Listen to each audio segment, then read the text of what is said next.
Hello everyone, hope you are all fine. तो आज हमारा जो टॉपिक है वो है एंजाइम्स और लेक्चर नंबर 2 है। तो इससे पहले जो लेक्चर नंबर 1 है वो अपलोड कर दिया है मैंने, और एंजाइम्स की जनरल इंट्रोडक्शन को वहाँ पर देखा है। बहुत सारे इंपॉर्टेंट पॉइंट्स वहाँ पर डिस्कस किए गए हैं। तो अगर आपने वो लेक्चर नहीं सुना तो उस लेक्चर को ज़रूर सुने, ताकि आप लेक्चर नंबर 2 में होने वाली बातों को जो है वो जो है आसानी से समझ सकें। तो चलिए स्टार्ट करते हैं। प्रॉपर्टीज ऑफ एंजाइम्स और कैटालिटिक प्रॉपर्टीज ऑफ एंजाइम्स को आज हम स्टडी करेंगे। तो प्रॉपर्टीज ऑफ एंजाइम को तो हमने लेक्चर 1 में भी डिस्कस किया है कि किस तरह से एंजाइम की केमिकल नेचर क्या है, प्रोटीन है कि ठीक है, और भी जो मेन प्रॉपर्टीज हैं इनकी वो हमने यहाँ पर डिस्कस की हैं। तो आज जो हमारा मेन फोकस है वो कैटालिटिक प्रॉपर्टीज के ऊपर है, एंजाइम्स की कैटालिटिक प्रॉपर्टीज के ऊपर है। तो यहाँ पर हम कुछ बहुत इंपॉर्टेंट पॉइंट्स को डिस्कस करेंगे, और शायद वो आपने पॉइंट्स पहले नहीं पढ़े या पढ़े हैं, लेकिन मैंने वो पॉइंट्स ऐड किए हैं ताकि आप अच्छे तरीके से एंजाइम्स को समझ सकें। तो बेटा आज हम अपना टॉपिक का आगाज करेंगे इस बात से, एंजाइम्स एनहांस और promote the rate of chemical reaction. चलिए शुरू करते हैं। मान लीजिए कि आपके घर से आपका कॉलेज या यूनिवर्सिटी जहां पर आप पढ़ते हैं वो 30 किलोमीटर के डिस्टेंस पे है। ठीक है, 30 किलोमीटर के डिस्टेंस पे आपका जो कॉलेज या यूनिवर्सिटी है। अब आप अपने कॉलेज जब जाते हैं, लेट्स सपोज कॉलेज है आपका, जब आप कॉलेज जाएंगे तो जब आप पैदल जाएंगे तो अपने टाइम नोट करना है कि आपको कितना टाइम लगा है कॉलेज जाते तक। ठीक है, इसी तरह जब आप बस के थ्रू अपने कॉलेज जाएंगे तो फिर भी अपने टाइम नोट करना है। तो आप देखेंगे कि there is a huge difference. जब आप पैदल कॉलेज गए थे तब बहुत ज्यादा टाइम लगा था आपको कॉलेज पहुंचने में। इसी तरह जब आप बस के थ्रू कॉलेज गए थे या कार के थ्रू गए थे तो बहुत कम टाइम लगा था। मतलब कि आपके आपके जो एफिशिएंसी है, आपके डिस्टेंस को किसने कम किया है? उस व्हीकल ने, यानी बस या कार ने जिसके थ्रू आप कॉलेज गए थे, उसने आपके डिस्टेंस को कब बहुत ज्यादा रिड्यूस कर दिया। आपका टाइम बहुत कम लगा है, बहुत कम टाइम में आप अपने कॉलेज में पहुंच गए। लेकिन जब आप पैदल जा रहे थे तो आपको बहुत ज्यादा टाइम लगा। इसी तरह हमारे सेल्स में, हमारे टिश्यूज में जो केमिकल रिएक्शंस हो रहे हैं वो भी इसी तरह है। उनका रेट यानी उन केमिकल रिएक्शंस की स्पीड, उनकी रफ्तार को कौन बढ़ा रहा है? एंजाइम्स। समझ लें कि एंजाइम्स व्हीकल्स हैं। एंजाइम उस बस की मानंद है, एंजाइम उस कार की मानंद है। ये क्या करती हैं कि केमिकल रिएक्शंस को स्पीड अप करवाते हैं, तेज करवाते हैं, ताकि ज्यादा से ज्यादा, जल्द से जल्द एनर्जी पैदा हो और उस ऑर्गेनिज्म की रिक्वायरमेंट पूरी की जा सके। तो इंजाइम्स लाइफ की एक्टिविटीज को, इंजाइम्स केमिकल रिएक्शंस को स्पीड अप करवाते हैं। ठीक है, अगर इंजाइम्स केमिकल रिएक्शंस में पार्टिसिपेट नहीं करते, अगर इंजाइम्स की गैर मौजूदगी में केमिकल रिएक्शंस होते हैं टिश्यूज में, तो हमारे केमिकल रिएक्शंस जो है वो बहुत ही स्लो होंगे, इतने स्लो कि लाइफ वुड बी सीज्ड, जिंदगी वहीं रुक जाएगी, जिंदगी पॉसिबल ही नहीं है। देखिए लाइफ ऑर्गेनिजम्स कैसे जिंदा है, उनमें होने वाले केमिकल रिएक्शंस, उनमें होने वाला मेटाबॉलिज्म, उसके रिजल्ट्स में जो चीजें बन रही हैं, एनर्जी पैदा हो रही है, उसी की वजह से हम जिंदा हैं, उसी की वजह से हम ग्रोथ करते हैं, रिप्रोड्यूस करते हैं, हमारी बॉडी की मेंटेनेंस होती है। तो वो सब कुछ तभी पॉसिबल है जब हमारे सेल्स में, हमारे टिश्यूज में केमिकल रिएक्शंस हो रहे हों। तो उन केमिकल रिएक्शंस को कौन इनहांस करता है, कौन स्पीड अप करता है? एंजाइम्स। जिस दिन वो केमिकल रिएक्शंस हमारे टिश्यूज में, हमारी बॉडी में स्लो डाउन हो जाएंगे तो समझने के हमारी जिंदगी भी पॉसिबल नहीं है। इस तरह एंजाइम्स जो हैं लाइफ को सस्टेन रखने में, स्पीड अप करने में बहुत ज्यादा रोल प्ले करते हैं। इनके बगैर जिंदगी पॉसिबल ही नहीं है। ओके, आज हम एक नया कॉन्सेप्ट सीखेंगे, टर्नओवर नंबर का। एंजाइम को लेके टर्नओवर नंबर का हम जो कॉन्सेप्ट जो है इसको देखेंगे कि ये टर्नओवर नंबर क्या है। देखिए, इसको हम एक बहुत ही कॉमन एग्जांपल से समझने की कोशिश करेंगे। जिस तरह आप क्रिकेट मैच देखते हैं, क्रिकेट मैच में आप देखते हैं कि कोई भी जब प्लेयर, अब देखते हैं कि वो एक 100 बॉल पे कितना रन बना रहा है, 100 बॉल पे वो कितना स्कोर बना रहा है। अब देखिए, अगर कोई भी खिलाड़ी है, कोई भी प्लेयर है, जब वो 100 बॉल पर मैक्सिमम रन करेगा तो इसका मतलब है उस खिलाड़ी की इफेक्टिवनेस ज्यादा है, वो ज्यादा एफिशिएंट है, क्योंकि वो ज्यादा से ज्यादा स्कोर बना रहा है। अगर वो प्लेयर जो है वो 100 बॉल पर 80 रन बना रहा है, और दूसरा प्लेयर जो है वो 100 बॉल पर 20 रन बना रहा है, तो आप देखिए कि किसकी इफेक्टिवनेस ज्यादा है। उस प्लेयर की जो 100 बॉल पर 80 रन बना रहा है उसकी इफेक्टिवनेस ज्यादा है, और वो प्लेयर जो 100 बॉल्स पर 20 रन बना रहा है उसकी इफेक्टिवनेस कम है।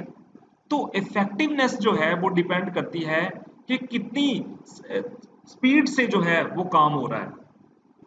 जिस तरह आप देखिए ना, वो खिलाड़ी जो है वो क्या कहते हैं, आई थिंक वो स्ट्राइक रेट कहते हैं, कि एक जो प्लेयर है वो एक 100 बॉल्स पे जो है वो 100 बॉल पे कितना रन बना रहा है वो उसका स्ट्राइक रेट है। In the same way enzymes को हम प्लेयर कंसिडर कर लेते हैं। इंजाइम्स क्या हैं? क्रिकेट प्लेयर्स हैं, मान लेते हैं कि वो क्रिकेट प्लेयर्स हैं। अब हम देखेंगे कि एक इंजाइम, जिस तरह एक खिलाड़ी का स्ट्राइक रेट होता है उसी तरह एक इंजाइम का टर्नओवर नंबर है। जिस तरह एक खिलाड़ी का जो स्ट्राइक रेट है, मतलब कि वो 100 बॉल पे कितने रन बना रहा है, उसी तरह इंजाइम का हम देखेंगे कि वो 1 मिनट में कितने सबस्ट्रेट मॉलिक्यूल के साथ रिएक्ट कर रहा है। 1 मिनट में एक इंजाइम कितने मॉलिक्यूल्स के साथ रिएक्ट कर रहा है, उनको प्रोडक्ट में कन्वर्ट कर रहा है, ये है उसका टर्नओवर नंबर इंजाइम का। यानी टर्नओवर नंबर फिर से सुन ले, एक इंजाइम 1 मिनट में कितने सबस्ट्रेट मॉलिक्यूल के साथ रिएक्ट करता है और उनको प्रोडक्ट में कन्वर्ट करता है गिवन टाइम, यानी 1 मिनट में, 1 मिनट में। बिल्कुल उसी तरह जिस तरह एक क्रिकेट प्लेयर जो है 100 बॉल्स पर कितने रन बनाएगा, वो उस प्लेयर का स्ट्राइक रेट नंबर था। ठीक है, और ये जो है ये एंजाइम का जो है टर्नओवर नंबर है। ठीक हो गया, वेरी वेरी सिंपल। अभी इसके ऊपर मजीद हम बात करेंगे। टर्नओवर नंबर जो है बेटा अब किस पे डिपेंड करता है? एक्टिव साइट्स के ऊपर डिपेंड करता है। एक्टिव साइट्स क्या होती हैं? एक्टिव साइट्स का आपको पता होगा, लेक्चर 1 में भी मैंने ये बात की है, एक्टिव साइट्स के ऊपर बात हुई है। तो एक्टिव साइट्स एंजाइम के अंदर ऐसी कैविटी है, एक ऐसी खला है, एक ऐसी क्रेविसेस हैं, ठीक है, जिनके साथ आके मॉलिक्यूल्स क्या करते हैं? रिएक्ट करते हैं। चलिए यहाँ पर मैं बना देता हूँ। ये देखें, ये एंजाइम है, और ये एंजाइम के अंदर ये जो मैं कैविटी बना रहा हूँ ये बुनियादी तौर पर बेटा क्या है? इसकी एक्टिव साइट है। ये जो कैविटी इसके अंदर है ये है इसकी active site, this is active site. ठीक हो गया। तो एक एंजाइम के ऊपर जितनी ज्यादा एक्टिव साइट्स होंगी, जितनी ज्यादा एक एंजाइम के अंदर कैविटीज होंगी, उतना ज्यादा उसका टर्नओवर नंबर होगा। मतलब एक एंजाइम, लेट्स सपोज कि ये एंजाइम है और दूसरा ये एंजाइम है, चल इसके साथ ये एंजाइम बना लेते हैं। ठीक है, ये एंजाइम है, इस एंजाइम के ऊपर बेटा बहुत ज्यादा एक्टिव साइट्स मौजूद हैं, बहुत ज्यादा एक्टिव साइट्स मौजूद हैं। मान लीजिए इसके ऊपर 20 एक्टिव साइट्स हैं, इस एंजाइम्स के ऊपर 20 एक्टिव साइट्स हैं, इस एंजाइम्स के ऊपर 5 एक्टिव साइट्स हैं, इस एंजाइम के पास 5 एक्टिव साइट्स हैं, इस एंजाइम के पास 50 एक्टिव साइट्स हैं। चले 50 कर लेते हैं, 50 एक्टिव साइट्स हैं। ठीक है, तो इसका मतलब ये हुआ कि ये 1 मिनट में 5 सबस्ट्रेट के मॉलिक्यूल के साथ रिएक्ट कर रहा है, क्योंकि इसके पास 5 एक्टिव साइट्स हैं। और ये 1 मिनट में 50 सबस्ट्रेट मॉलिक्यूल के साथ रिएक्ट कर रहा है, क्योंकि इसके पास 50 एक्टिव साइट्स हैं। ठीक है, तो ये 50 एक्टिव साइट्स, यानी कि फिर टर्नओवर नंबर जो है किस पे डिपेंड कर रहा है? एक्टिव साइट्स के ऊपर डिपेंड कर रहा है, कि जितनी ज्यादा एंजाइम के ऊपर एक्टिव साइट्स होंगी उतना ज्यादा उसका टर्नओवर नंबर होगा, यानी उतना ज्यादा वो 1 मिनट में सबस्ट्रेट को मॉलिक्यूल में कन्वर्ट करेगा, मैक्सिमम सबस्ट्रेट को। ठीक है, अच्छा, अब हम देखते हैं मजीद एक्टिव साइट को समझते हैं कि एक्टिव साइट्स बुनियादी तौर पर क्या है। Active sites is an area of enzyme which is capable of attracting and holding particular substance molecules by its shape, charge and size। ठीक है, तो देखिए एक्टिव साइट्स 3 चीजों पर डिपेंड करती है। एक्टिव साइट यानी एंजाइम की एक्टिव साइट, ये देखिए ये हो गई एक्टिव साइट, ये है एक्टिव साइट। ठीक है, अब ये बेटा एक्टिव साइट एंजाइम की वो जगह है जहां पर कोई सबस्ट्रेट मॉलिक्यूल आकर रिएक्ट करेगा। अब ये एक्टिव साइट जो है एंजाइम के अंदर एक ऐसी जगह है, ठीक है, जो अट्रैक्ट करती है सबस्ट्रेट मॉलिक्यूल को। ये एक्टिव साइट क्या करती है? सबस्ट्रेट मॉलिक्यूल को अपनी तरफ अट्रैक्ट करती है, और ये कितना इफेक्टिवली अट्रैक्ट करती है डिपेंड करता है कि इस एक्टिव साइट के ऊपर चार्ज क्या है, इस एक्टिव साइट का साइज क्या है, इस एक्टिव साइट की शेप क्या है। तो इसके ऊपर चार्ज, इसका साइज, इसकी शेप, ये सारी चीजें कंट्रीब्यूट करती हैं कि ये कितना इफेक्टिवली सब्सटेंसेस को अपनी तरफ अट्रैक्ट करता है। जितना ज्यादा ये इफेक्टिव होगा उतना ज्यादा ये सबस्ट्रेट को अपनी तरफ अट्रैक्ट करेगा, केमिकल रिएक्शन होगा और उसको प्रोडक्ट में कन्वर्ट कर दिया जाएगा। ठीक है, तो एक्टिव साइट का एफिशिएंट होना, इफेक्टिव होना बहुत जरूरी होता है। एंजाइम्स बेटा 3 डायमेंशनल स्ट्रक्चर रखते हैं, 3D स्ट्रक्चर है। एक बच्चे ने मुझसे क्वेश्चन किया था कि सर जो एंजाइम है ये प्राइमरी और सेकेंडरी स्ट्रक्चर में क्यों नहीं मिलते, टर्शरी स्ट्रक्चर में क्यों है? देखिए, अगर एंजाइम प्राइमरी या सेकेंडरी स्ट्रक्चर में होते तो उन पे एक्टिव साइट ना होती, तो सारा खेल तो एक्टिव साइट का है। एक्टिव साइट होगी तभी एंजाइम जो है सबस्ट्रेट्स को प्रोडक्ट्स में कन्वर्ट कर सकते हैं। ठीक है, तभी ये केमिकल रिएक्शन को स्पीड अप कर सकते हैं ना, अगर इनके ऊपर एक्टिव साइट है। इसी की वजह से तो ये केमिकल रिएक्शन को स्पीड अप कर रहे हैं, सबस्ट्रेट को प्रोडक्ट में कन्वर्ट कर रहे हैं। तो एंजाइम्स कि जो स्ट्रक्चर है ये टर्शरी स्ट्रक्चर है, इसलिए टर्शरी स्ट्रक्चर होने की वजह से ये 3D स्ट्रक्चर शो करते हैं, मतलब 3 डायमेंशनल है।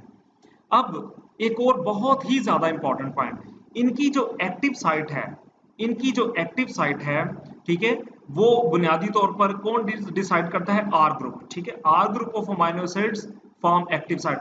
इनकी एक्टिव साइट कौन बना रहा है? वो आर ग्रुप बनाता है। अच्छा, अब देखिए, वेरी सिंपल, चूंकि एंजाइम्स प्रोटीन्स हैं, enzymes are made up of proteins and proteins are made up of amino acids. इसका मतलब है एंजाइम्स अमाइनो एसिड से मिलकर बने हुए हैं। और आपको पता है कि किसी भी अमाइनो एसिड, जनरल फार्मूला आप देख लेना आपने, ठीक है, अमाइनो एसिड जो है, आप अब देखें कि चले यहां से हम देख लेते हैं इसको थोड़ा सा। ठीक है, अब देखें, ये कार्बन है ना उसका, अमाइनो एसिड का, ठीक है, तो यहाँ पर करके ये इसकी, यहाँ पर एक कार्बोक्सिल ग्रुप होगा, एक तरफ इसका अमाइनो ग्रुप होगा, एक तरफ इसका H है, यहाँ पर H है, यहाँ पर COH है, यहाँ पर R ग्रुप है और ये NH2 है, ये R ग्रुप है। ठीक है, ये R ग्रुप होता है यहाँ पर, ये R ग्रुप वेरिएबल होता है, ये वेरिएबल होता है जिसकी वजह से अमाइनो एसिड्स क्या होते हैं, एक दूसरे से डिफरेंट होते हैं। तो एंजाइम की जो एक्टिव साइट है वो इन R ग्रुप से मिलकर बनी होती है। जो भी अमाइनो एसिड्स यहां पर मौजूद हैं, उन अमाइनो एसिड्स के आर ग्रुप से ही इसकी एक्टिव साइट जो है वो बनी हुई है। ठीक है, अब इस एक्टिव साइट की फॉर्मेशन आमतौर पर 3 से लेकर 12 अमाइनो एसिड्स करते हैं। एक्टिव साइट की फॉर्मेशन 3 से लेकर 12 अमाइनो एसिड्स की करते हैं। ठीक है, ये सारी चीजें बहुत इंपॉर्टेंट है, आपने नोट करते जाना है साथ साथ। More the number of active sites, more is the turnover number of enzyme. जी, मैंने ये बात कर दी है कि जितने ज्यादा किसी एंजाइम्स के ऊपर एक्टिव साइट्स होंगी उतना ज्यादा वो एंजाइम सबस्ट्रेट को प्रोडक्ट में कन्वर्ट कर सकता है। ये बिल्कुल इसी तरह, जिस तरह हमारे 2 हाथ हैं, हमारे 2 हाथ हैं तो हम कितना काम कर लेंगे इनसे? हम एक वक्त में बहुत कम काम कर सकते हैं, एक ही चीज के ऊपर फोकस कर सकते हैं 2 हाथों से। ठीक है, तो अगर हमारे हाथ ज्यादा होते, अगर हमारे हाथ ज्यादा होते तो हम ज्यादा काम कर सकते। एक हाथ से हम जो है वो अपना किसी चीज को राइट कर सकते, दूसरे हाथ से हम खाना खा सकते, पानी पी सकते हैं, ठीक है, बाइक चला सकते हैं, वगैरह वगैरह। तो चूंकि हमारे पास 2 हाथ हैं इसलिए हम इतने ज्यादा इफेक्टिव भी नहीं हैं, तो हमारा टर्नओवर नंबर भी नहीं है।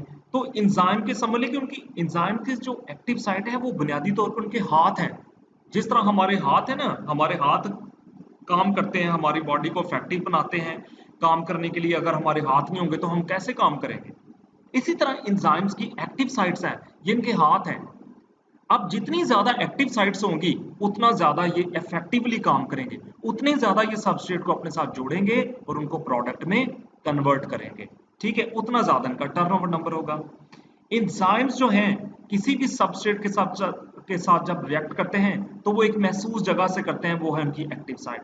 तो ये एक्टिव साइट के थ्रू ही किसी सब्सटेंट के साथ, किसी सबस्ट्रेट के साथ रिएक्ट करते हैं। सबस्ट्रेट किसी, देखिए सबस्ट्रेट जो है सिर्फ और सिर्फ एक्टिव साइट के साथ रिएक्ट करेगा। ठीक है, एंजाइम की जो बाकी सरफेस है वहां से सबस्ट्रेट रिएक्ट नहीं कर सकता। सबस्ट्रेट को अगर एंजाइम के साथ रिएक्ट करना है तो एंजाइम के ऊपर मौजूद एक खास जगह जिसको एक्टिव साइट कहते हैं, वहीं पर एंजाइम जो है वो रिएक्ट कर सकता है। ठीक है, जो बाकी इसकी सरफेस है एंजाइम की वो रिएक्टिव नहीं होती। ये बहुत इंपॉर्टेंट पॉइंट है, आपने नोट कर लेना ऐसे कि एंजाइम्स की जो होल सरफेस है वो रिएक्टिव नहीं है। एंजाइम की खास सरफेस, एक खास मकाम ही रिएक्टिव होता है जिसको हम एक्टिव साइट कहते हैं। ठीक है बेटा, अब साइंटिस्ट ने अब तक जो हाईएस्ट टर्नओवर नंबर देखा है जिस एंजाइम का, वो है carbonic anhydrase. It is very very important information. ये सारी की सारी इंफॉर्मेशन जो मैं आपको बता रहा हूँ ये बहुत ही इंपॉर्टेंट है। एमसीक्यूज में ये इस तरह की चीजें जो है वो पूछी जाती हैं। तो अ, ये चीजें जो जब आप इस तरह चीजों को देखेंगे तो फिर आपको जहां से मर्जी एमसीक्यू पूछा जा सके आप वहां उसको अटेम्प्ट कर लेंगे। ठीक है, तो चलिए देखें हाईएस्ट टर्नओवर नंबर जिस देखा गया है जिस एंजाइम का, वो है कार्बोनिक एनहाइड्रेज। 36 मिलियन पर मिनट, यानी 36 मिलियन सबस्ट्रेट मॉलिक्यूल को ये प्रोडक्ट में कन्वर्ट कर सकता है 1 मिनट के अंदर अंदर। आप इमेजिन करें कि ये कितना इफेक्टिव एंजाइम है, कितना एफिशिएंट एंजाइम है। जबकि दूसरी तरफ अगर हम देखें लोएस्ट टर्नओवर नंबर जो देखा गया है वो लाइसोजाइम एंजाइम का है। तो ये एमसीक्यू में पूछने के चांसेस हैं कि किस एंजाइम का टर्नओवर नंबर ज्यादा है और किसका कम है। देखिए अगर नहीं भी तो ये आपको पता होना चाहिए। आप तैयारी इस तरह करें, आपको हर एस्पेक्ट जो है एग्जाम का वो पता होना चाहिए, मैक्सिमम चीजों को जो है वो स्टडी करें। ठीक है, तो 30 यानी कि ये 30 सबस्ट्रेट को 1 मिनट में प्रोडक्ट में कन्वर्ट कर सकते हैं, यानी कि 0.5 पर सेकंड। ठीक है, तो इसी तरह टर्नओवर नंबर जो है वो डिपेंड करता है, depend upon the number of active sites. अब देखिए दो चीजें हमने और ऐड कर दी हैं, दो चीजें और ऐड कर दी हैं। टर्नओवर नंबर में दो चीजें और ऐड हुई हैं। ठीक है, रैपिडिटी, ठीक है, of reactions, rapidity of reaction separation of and product. ठीक है, एक्टिव साइट और rapidity of reaction separation of and product. Turnover number, ठीक है, टर्नओवर नंबर का तो हमें पता है कि वो एक्टिव साइट पे है। एक्टिव साइट्स तो है कि जितनी ज्यादा एक्टिव साइट्स होंगी उतना ज्यादा उसका टर्नओवर नंबर होगा, इसका इसका तो हमें पता है। इसके अंदर हमने एक और चीज ऐड कर दी है कि कितनी जल्दी वो सबस्ट्रेट मॉलिक्यूल को अपने साथ ज्वाइन करके तो अलहदा करेगा। यानी कि एक सबस्ट्रेट मॉलिक्यूल एंजाइम के साथ जुड़ा और जुड़ के कितनी जल्दी वो उससे अलहदा हुआ है, यानी कि उसने कितनी स्पीड से उसको खुद से अलहदा किया है। ठीक है, रैपिडिटी ऑफ रिएक्शन की एक सबस्ट्रेट मॉलिक्यूल एक एंजाइम के साथ आके जुड़ा और जुड़ के केमिकल रिएक्शन हुआ और कितनी स्पीड से उसने उसको फिर अपने एंजाइम ने उसको अपने खुद से अलहदा कर दिया और प्रोडक्ट में कन्वर्ट कर दिया। ये भी चीज जो है वो टर्नओवर नंबर में इंक्लूड होती है। ठीक है, अब जरा इस डायग्राम को देख लेते हैं। ये देखें, ये है सबस्ट्रेट। ये वैसे एक जो है ना रिवाइज करवाई है मैंने, ये मैंने पहले भी लेक्चर 1 में भी ऐड की है, तो अब यहाँ पर मैं भी ऐड कर रहा हूँ मैं। ठीक है, ताकि आप इसको समझ सकें। यहाँ पर देखें, ये दो सबस्ट्रेट मॉलिक्यूल हमारे पास बेटा, ये और ये दोनों। ठीक है, ये एंजाइम है।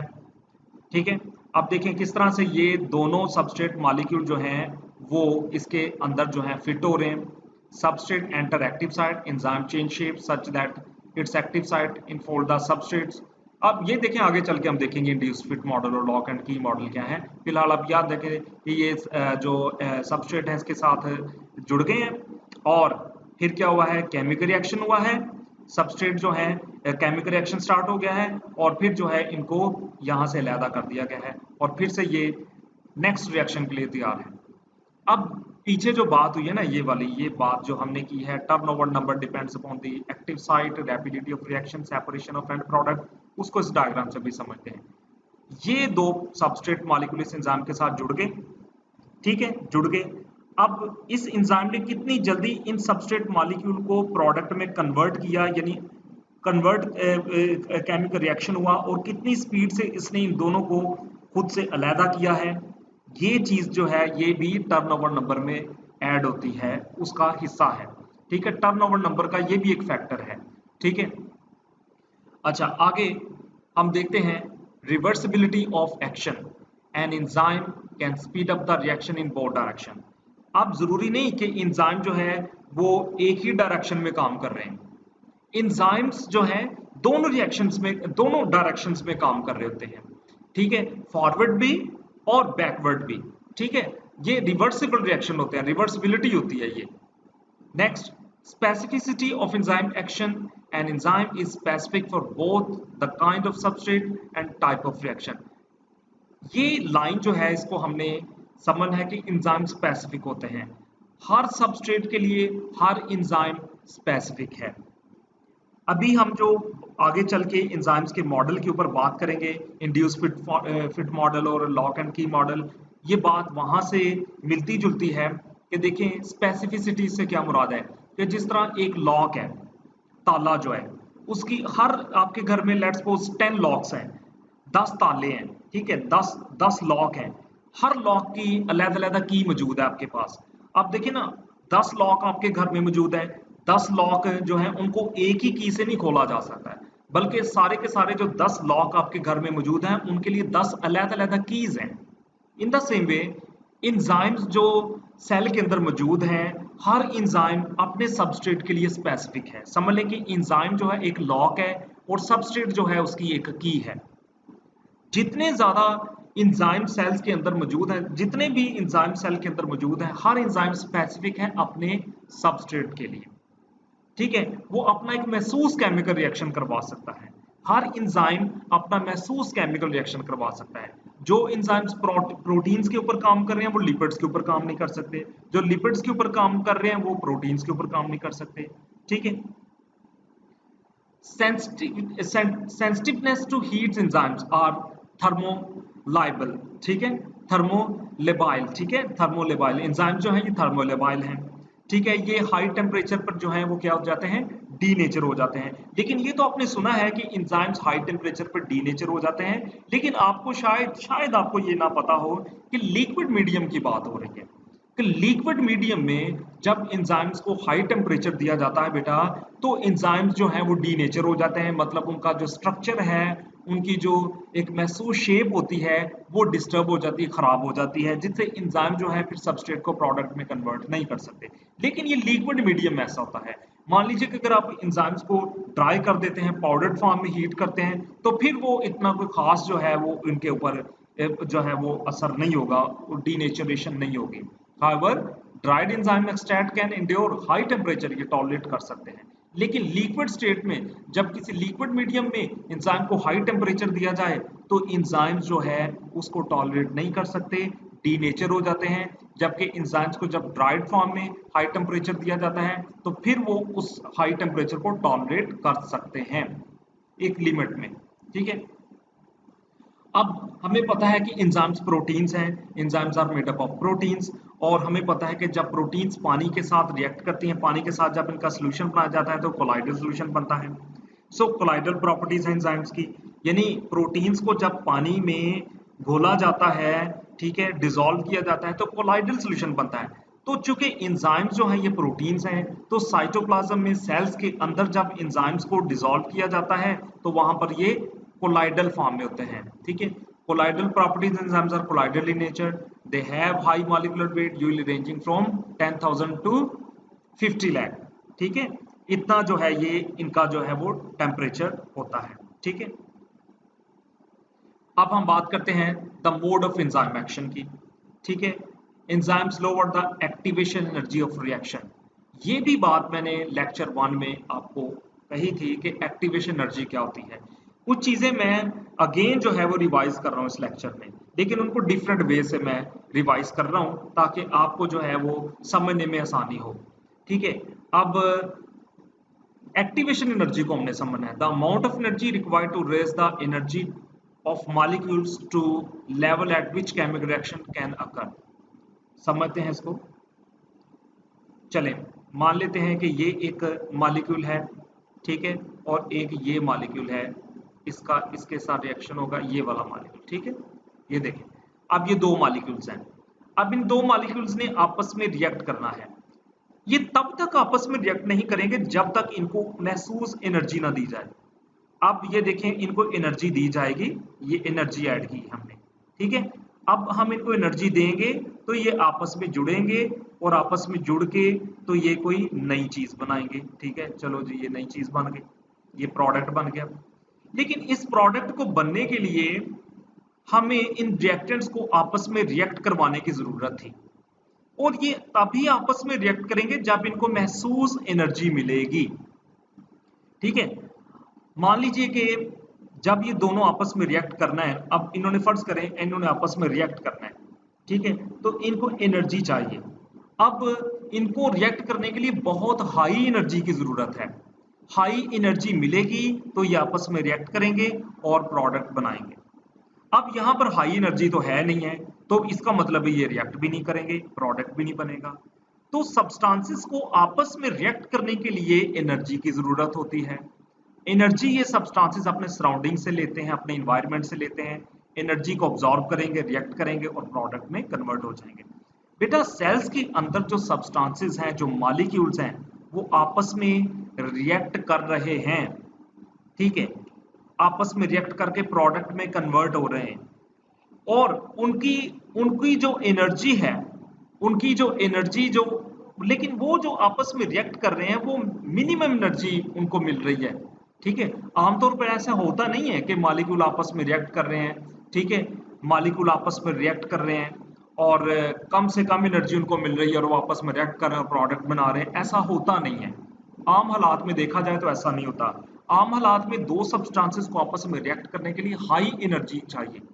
सेल्स में चूंकि वो हाई एनर्जी अवेलेबल नहीं होती, क्योंकि सेल्स में वो हाई एनर्जी अवेलेबल नहीं है, इसका ये मतलब हुआ कि सब्सटेंसेस भी आपस में रिएक्ट करके प्रोडक्ट नहीं बना सकते, क्योंकि सेल्स में हाई एनर्जी अवेलेबल नहीं है, ठीक है। सब्सटेंसेस को रिएक्ट करने के लिए हाई एनर्जी चाहिए, ठीक है। चूंकि वो एनर्जी नहीं है, तो फिर वो एनर्जी की एनर्जी को लोअर कौन कर रहा है, एनर्जी को कम कौन कर रहा है, कौन वो ऐसा काम कर रहा है कि कम से कम एनर्जी में ये दो चीजें आपस में मिलकर प्रोडक्ट बना दे, वो एंजाइम्स है, ठीक है। अब देखें वो एनर्जी जो सब्सटेंसेस को आपस में रिएक्ट करके प्रोडक्ट में कन्वर्ट करने के लिए चाहिए, इसको एक्टिवेशन एनर्जी कहते हैं। क्या कहते हैं? Activation energy. एक्टिवेशन, एक्टिवेट करना, यानी सब्सटेंसेस को आपस में रिएक्ट करवाने के लिए एक्टिवेशन एनर्जी चाहिए। ऐसी एनर्जी जो इनको आपस में रिएक्ट करवा सके। कोई ना कोई एनर्जी तो देनी है ना हमने, कोई एनर्जी देंगे तो ये आपस में रिएक्ट करेंगे, तो वो एनर्जी जो इनको रिएक्ट करवाने के लिए चाहिए उसको एक्टिवेशन एनर्जी कहते हैं। चूंकि सेल में एक्टिवेशन एनर्जी चूंकि सेल में इतनी ज्यादा हाई एनर्जी नहीं होती, इसलिए एनर्जी को लोअर किया जाता है थ्रू एंजाइम्स। तो एंजाइम क्या करते हैं कि एक्टिवेशन एनर्जी को, ठीक है, कम कर देते हैं और फिर ये कम एनर्जी की वजह से ये दोनों आपस में मिलकर प्रोडक्ट में कन्वर्ट हो जाते हैं, ठीक है। मिसाल के तौर पर activation energy of acid hydrolysis of sucrose at 25 degree Celsius, और ये डिग्री सेल्सियस यहाँ था, 25 डिग्री सेल्सियस पर मॉलिक्यूल इज 26,000 कैलोरीज। अब फर्ज कर लेते हैं कि सक्रोज सक्रोज की हाइड्रोलिसिस करवानी है हमने, ठीक है, सक्रोज की एसिड हाइड्रोलिसिस करवानी है 25 डिग्री सेल्सियस पर जो है, ठीक है, हमें 26,000 कैलोरीज चाहिए, ठीक है, 26,000 कैलोरीज चाहिए इसको इसकी सक्रोज की एसिड हाइड्रोलिसिस करवाने के लिए, ठीक हो गया। यानी एसिड हाइड्रोलिसिस करवाने के लिए सक्रोज की 25 डिग्री सेल्सियस पर 26,000 कैलोरीज चाहिए, ये है इसकी एक्टिवेशन एनर्जी। लेकिन यही अगर इंजाइम होंगे, इंजाइम्स की प्रेजेंस में ये 26 से 8,700 कैलोरीज हो जाएंगी। यानी अगर हम इंजाइम की मौजूदगी में इसकी एसिड हाइड्रोलिसिस करवाते हैं सक्रोज की, तो हमें 8,700 कैलोरीज ऐड करनी होगी। 8,700 कैलोरीज इंजाइम की मौजूदगी में, इंजाइम्स की एब्सेंस में 26,000 कैलोरीज। तो आप अंदाजा करें, देखें कितना ज्यादा डिफरेंस आया है, ठीक है। ये ग्राफ भी मैंने लेक्चर 1 में डिस्कस किया है कि किस तरह से ये देखें, ये सब्सटेंसेस आपस में रिएक्ट करते हैं, ठीक है। रिएक्टेंट जो है इनकी एनर्जी जो है देखें कि हाई होती है। जैसे ही ये अपने सराउंडिंग से एनर्जी अब्जॉर्ब करेंगे, एनर्जी हासिल करेंगे, तो ये जो है ट्रांजिशन स्टेट में चले जाएंगे, ठीक है, आपस में रिएक्ट करना शुरू कर देंगे और प्रोडक्ट में कन्वर्ट हो जाएंगे, ठीक है। ये भी मैंने रिवीजन के लिए लगाया है चार्ट यहाँ पर, ठीक है। अब दो थ्योरीज जो है वो एक्सप्लेन करती हैं मोड ऑफ एंजाइम एक्शन को, एक लॉक एंड की मॉडल, लॉक एंड की थ्योरी और इंड्यूस्ड फिट मॉडल। अभी हम जो है नए टॉपिक की तरफ आए हैं, लॉक एंड की थ्योरी की तरफ और इंड्यूस्ड फिट मॉडल की तरफ। तो बेटा अभी हम दो थ्योरीज को डिस्कस करेंगे। सबसे पहले हम बात करेंगे लॉक एंड की थ्योरी की। इसको सबसे पहले प्रपोज किया था फिशर ने 1898 में, ठीक हो गया। इसको हम एंजाइम सबस्ट्रेट कॉम्प्लेक्स थ्योरी भी कहते हैं। It is also known as enzyme substrate complex theory. Note करते जाना अपने साथ साथ चीजों को, ठीक है। अब इस थ्योरी को जरा एक्सप्लेन मैं करता हूं। Enzyme molecule combine with substrate molecule to form enzyme substrate complex. ठीक है, पहले पहले बात सुने, बस जो मैं बात कर रहा हूँ उसको समझे, नोट करें, बाद में इसको एक्सप्लेन करता हूँ ये क्या बात हो रही है। This combination takes place at specific portion of enzyme called the active site of enzyme. ये वही बातें, पिछली बातों को रिवाइज किया जा रहा है, ठीक है, ताकि हम जो है वो इसको लॉक एंड की मॉडल को समझ सकें। The active sites contain special groups having NH2, COOH, SH molecules। ठीक, okay, the contact is such that the substrate molecule or reactant come together causing the chemical change, and for this reason the enzyme substrate complex is referred to lock and key। देखें ना, अब हम अपने topic की तरफ आते हैं, lock and की। लॉक एंड की एक्सप्लेनेशन मैं आपको बताने लगा हूं क्या होती है। सबसे पहले एक एंजाइम मॉलिक्यूल जो है, the enzyme molecule combine with substrate molecule. ठीक है, यहां से हम इसको अब समझेंगे। ये है एंजाइम मॉलिक्यूल, ठीक है बेटा, ये हो गया एंजाइम मॉलिक्यूल, और ये हो गया सबस्ट्रेट मॉलिक्यूल। ठीक हो गया, दो चीजें आ गई हमारे पास, ये आ गया हमारे पास एंजाइम मॉलिक्यूल, ये हो गया सबस्ट्रेट मॉलिक्यूल। अब ये एंजाइम और सबस्ट्रेट मॉलिक्यूल क्या करेंगे, आपस में जुड़ेंगे। ठीक है, ये इसके साथ जुड़ेगा, और ये जब इसके साथ जुड़ जाएगा, ठीक है, ये मान लीजिए कि इसके साथ जुड़ गया और ये बन गया हमारे पास एंजाइम सबस्ट्रेट कॉम्प्लेक्स बन गया। ठीक है, अब ये जो कॉम्बिनेशन बना है एंजाइम सबस्ट्रेट कॉम्प्लेक्स का, जो कॉम्बिनेशन बना है ये इसके स्पेसिफिक पोर्शन पे बना है जिसको एक्टिव साइट कहते हैं। ठीक है, एक्टिव साइट पे ये कॉम्बिनेशन बना है, यानी ये सबस्ट्रेट जो है इसकी एक्टिव साइट पे आके जुड़ा है, और इसकी एक्टिव साइट पे जब ये सबस्ट्रेट आके जुड़ा है तो उसकी वजह से ये कॉम्बिनेशन बना है जिसको एंजाइम सबस्ट्रेट कॉम्प्लेक्स कहते हैं। अब इसकी एक्टिव साइट जो है इसमें कौन कौन से ग्रुप्स हैं, NH2 है, COOH है और SH मॉलिक्यूल्स हैं। ठीक है, स्पेशल ग्रुप्स हैं इनके अंदर। अब the contact is such that the substrate molecule और reactant come together causing the chemical change. अब हुआ यूं है कि जैसे ये सबस्ट्रेट इस एक्टिव साइट के अंदर फिट हो गया है, इसके साथ इसकी अंदर आके एडजस्ट हुआ है, केमिकल रिएक्शन स्टार्ट हो गया है। ठीक है, एक्टिव साइट में मौजूद ये वाले जो ग्रुप्स हैं इन्होंने क्या किया है कि इस सबस्ट्रेट को, ठीक है, इसके अंदर कुछ चेंजेस लेके आना शुरू हो गए हैं, केमिकल रिएक्शन स्टार्ट हो गया है। ठीक है, for this reason the enzyme substrate complex is referred to an lock and key. चले अब पूरी की पूरी जो समराइजेशन करते हैं बात की, कि बात हो क्या रही है कि बेटा देखें ये एंजाइम जो है एक महसूस सबस्ट्रेट के साथ जो है रिएक्ट कर रहा है, इस महसूस सबस्ट्रेट के साथ रिएक्ट कर रहा है। अगर इस सबस्ट्रेट की शक्ल इस तरह की होती, ठीक है, इस तरह की, ये देखें, इस तरह की, ये देखें, ये दो सबस्ट्रेट आपके सामने स्क्रीन पे आपको नजर आ रहे हैं, ये और ये। अब देखिए ये सबस्ट्रेट तो इस एक्टिव साइट के अंदर फिट नहीं आ सकता, बिल्कुल नहीं आ सकता, क्योंकि ये जो सबस्ट्रेट की इस एंजाइम की जो एक्टिव साइट है, देखिए इसकी शेप किस तरह की है, ये सबस्ट्रेट जो है इसके अंदर फिट हो सकता है, ये नहीं हो सकता, क्योंकि इसकी शेप में और इस एंजाइम की एक्टिव साइट की शेप में डिफरेंस है। इसका मतलब है ये एंजाइम महसूस है, स्पेसिफिक है इस सबस्ट्रेट के लिए, नॉट फॉर दिस, इसके लिए नहीं, इसके लिए सब स्पेसिफिक है। तो ये चीज जो है इसको हम लॉक एंड की कहते हैं, कि एंजाइम जो है महसूस सबस्ट्रेट के लिए महसूस होते हैं। जिस तरह एक लॉक जो है एक लॉक को एक महसूस एक स्पेसिफिक की खोल सकती है, उसी तरह एक एंजाइम के साथ एक स्पेसिफिक सबस्ट्रेट जो है वो आके जुड़ सकता है, और कोई भी सबस्ट्रेट उसके साथ आके नहीं जुड़ सकता। जब ऐसा होगा तभी केमिकल रिएक्शन होगा और वो प्रोडक्ट में कन्वर्ट होगा। जब एक महसूस सबस्ट्रेट एक महसूस एंजाइम के साथ आके जुड़ेगा जिसके लिए वो बना है, तभी वो केमिकल रिएक्शन प्रोसीड होगा और वो प्रोडक्ट में कन्वर्ट होगा। अगर ऐसा नहीं होगा तो केमिकल रिएक्शन भी नहीं होगा। तो लॉक एंड की मॉडल हमें ये बताना चाहता है कि एंजाइम स्पेसिफिक होते हैं, स्पेसिफिक सबस्ट्रेट के लिए होते हैं। जिस तरह एक लॉक होता है, ठीक है, एक लॉक के लिए एक स्पेसिफिक की होती है, उसी तरह एक एंजाइम के लिए स्पेसिफिक सबस्ट्रेट होता है। इसको समझ लेते हैं। ये देखें बेटा, ये देखें, ये लॉक है, ठीक है, इस लॉक को हम एंजाइम कंसीडर कर रहे हैं, और ये है की, ठीक है, ये की को हम सबस्ट्रेट, ये है सबस्ट्रेट और ये है एंजाइम।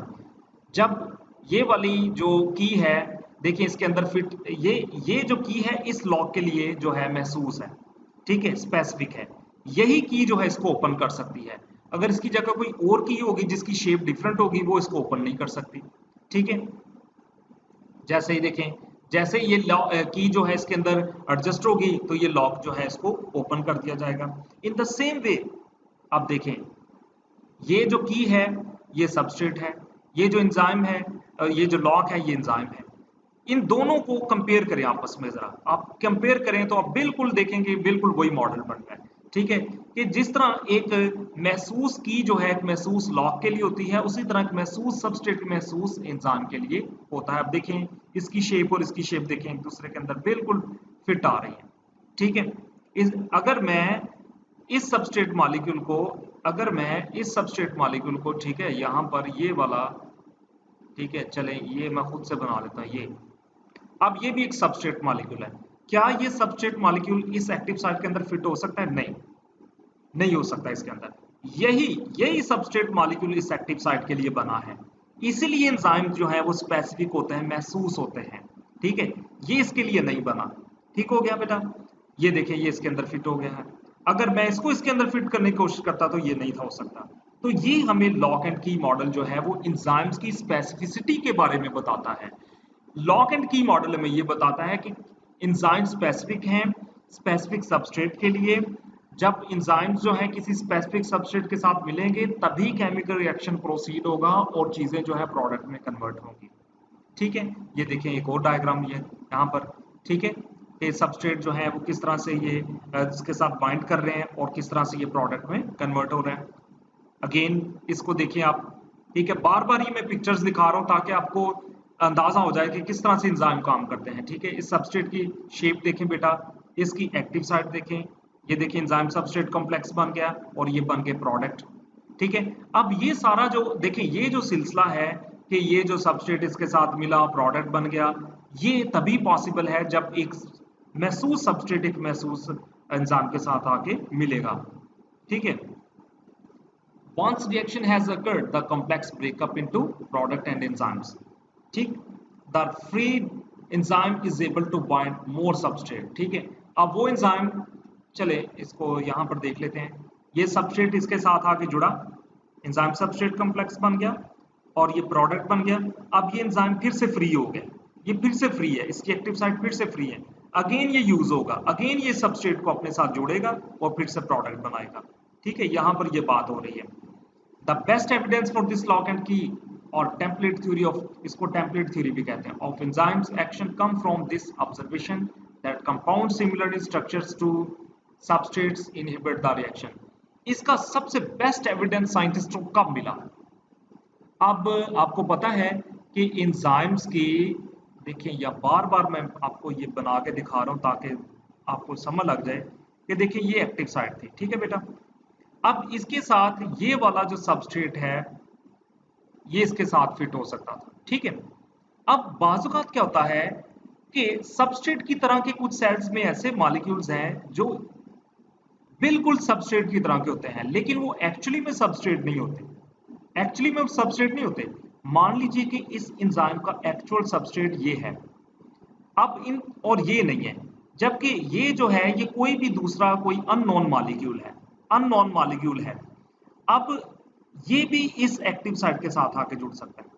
ठीक है, अब मान लीजिए कि अगर ये एक्टिव साइट के साथ आके जुड़ जाता है, ठीक है, क्योंकि इसकी शक्ल जो है वो सिमिलर थी इसके ओरिजिनल सबस्ट्रेट से, अब ये आके जुड़ गया। ठीक है, अब इसने आके जगह इसकी ऑक्यूपाई कर लिया, अब ये इसके साथ नहीं जुड़ सकता, अब ये इसके साथ आके नहीं जुड़ सकता क्योंकि इसकी जगह ऑलरेडी ऑक्यूपाई कर ली गई है। अब होगा क्या कि ये जुड़ तो गैस के साथ, केमिकल रिएक्शन नहीं होगा। अब केमिकल रिएक्शन नहीं होगा, ना ही ये प्रोडक्ट में कन्वर्ट होगा। तो ये एक बेस्ट एविडेंस था।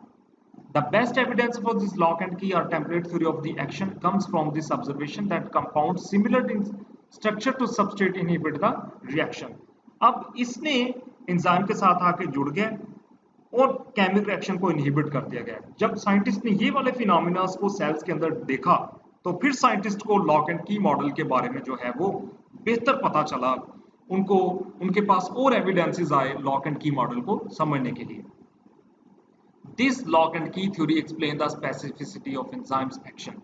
तो इससे साइंटिस्ट को एंजाइम्स की एक्शंस की स्पेसिफिसिटी का पता चला। ठीक है, अब हम बात करते हैं इंड्यूस्ड फिट थ्योरी का। It was proposed by Koshland. ठीक, active site of enzyme contain two groups. अब देखें, ये भी बातें नोट करनी है आपने। Buttressing and catalytic. Active site जो है एंजाइम की दो ग्रुप्स में मुश्तमिल होती है, एक होता है बट्रेसिंग और दूसरा होता है कैटालिटिक। ठीक हो गया।